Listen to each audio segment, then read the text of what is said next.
Assalamualaikum warahmatullahi wabarakatuh. Bismillahirrahmanirrahim. Alhamdulillahirabbil alamin.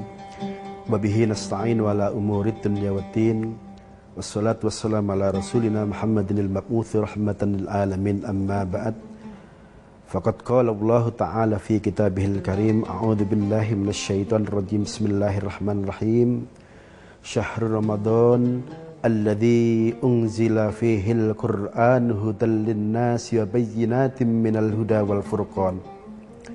Wa qala Rasulullah sallallahu alaihi wasallam kam min shaimin laisa lahu min siyamihi illal ju' wal atas.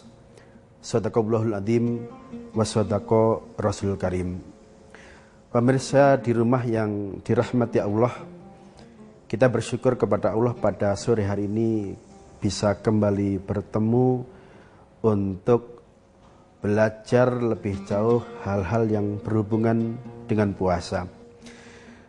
Tema kajian sore hari ini adalah memaknai puasa dalam perspektif fikih dan akhlak.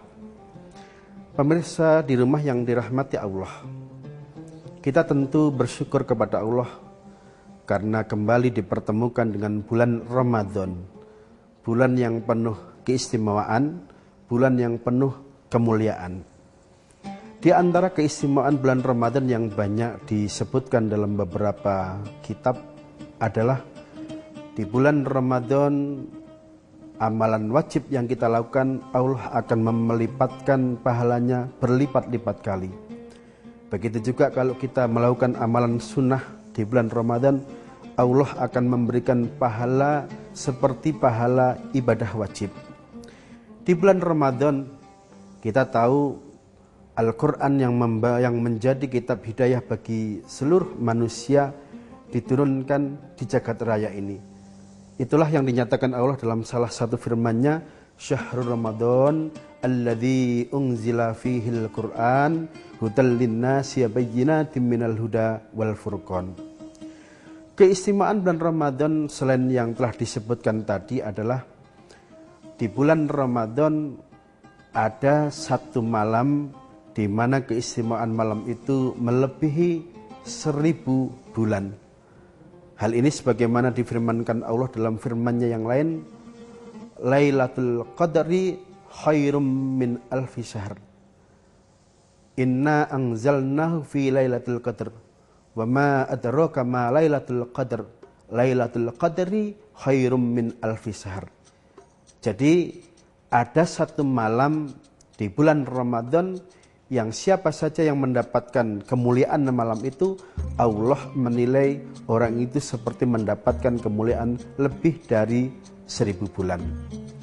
Begitu juga menurut riwayat yang disampaikan dalam salah satu hadis, keistimewaan bulan Ramadan itu salah satunya adalah siapa saja yang mau infak, mau sedekah, termasuk sedekah memberikan iftar kepada orang-orang yang puasa, Allah memberikan pahala seperti orang yang melakukan ibadah puasa. Bahkan Nabi memperkuat khairus sadaqah as-sadaqatu fi Ramadan. Sedekah yang terbaik yang dilakukan umat Islam adalah sedekah yang dikeluarkan pada bulan Ramadan. Pemirsa yang dirahmati Allah, ada sebuah rangkaian doa. Yang doa ini biasanya selalu dibaca umat Islam di bulan Ramadan, khususnya setelah selesai melaksanakan sholat witir. Doanya tidak begitu panjang dan insya Allah pemirsa yang ada di rumah semuanya sudah hafal. Doa itu berbunyi, Allahumma inna nas'aluka ridhaka wal jannata wa na'udzubika min sakhatika wan nar.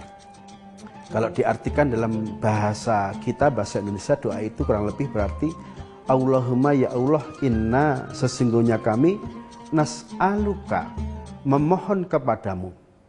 Memohon apa? Ridhoka, keridhoanmu, wal jannata, dan memohon surgamu. Sebaliknya ya Allah, inna na'udzubika, kami memohon perlindunganmu.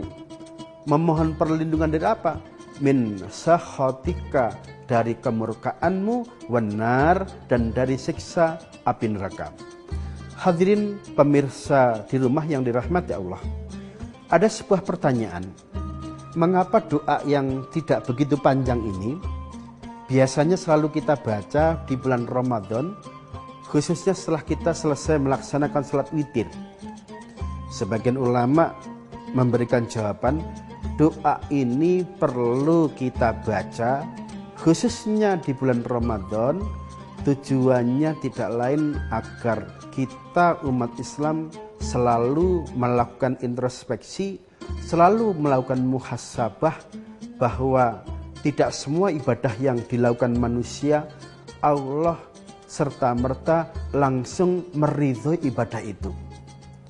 Nah, karena ibadah yang kita lakukan Allah belum tentu ridho, maka kita diingatkan dengan doa tadi, ya Allah, kami memohon kepadamu ya Allah agar engkau senantiasa memberikan keridhaan-Mu dan agar engkau nanti memberikan balasan surga kepada kami. Sebaliknya ya Allah, kami memohon jauhkanlah kami dari kemurkaan-Mu dan jauhkanlah kami dari siksa api neraka.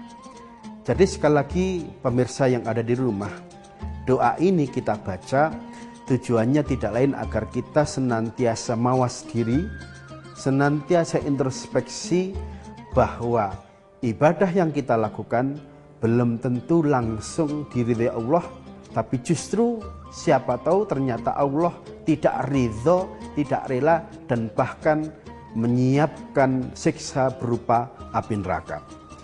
Pemirsa yang dirahmati Allah, ada banyak contoh. Manusia seringkali terlena, manusia seringkali alpa, manusia seringkali sok yakin kalau ibadah yang dilakukan Allah langsung ridho, padahal faktanya belum tentu demikian. Contohnya apa?